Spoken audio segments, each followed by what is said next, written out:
Hi, I'm Lon Lamb, and today we're making dumplings, European style. We'll start with pyramid-shaped dumplings with a ricotta and spinach filling. Place 2 level teaspoons of filling in the center of a square of dough. Moisten the edges with water and join the opposite corners over the filling. Now bring the other 2 corners up and pinch all 4 together at the top. Seal the edges.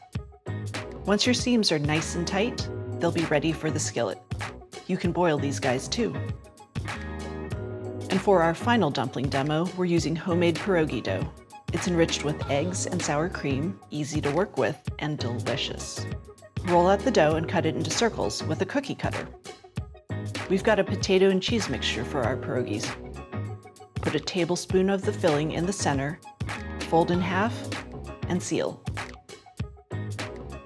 Pinch the dough with your thumb and index finger to form pleats along the edges. Completed.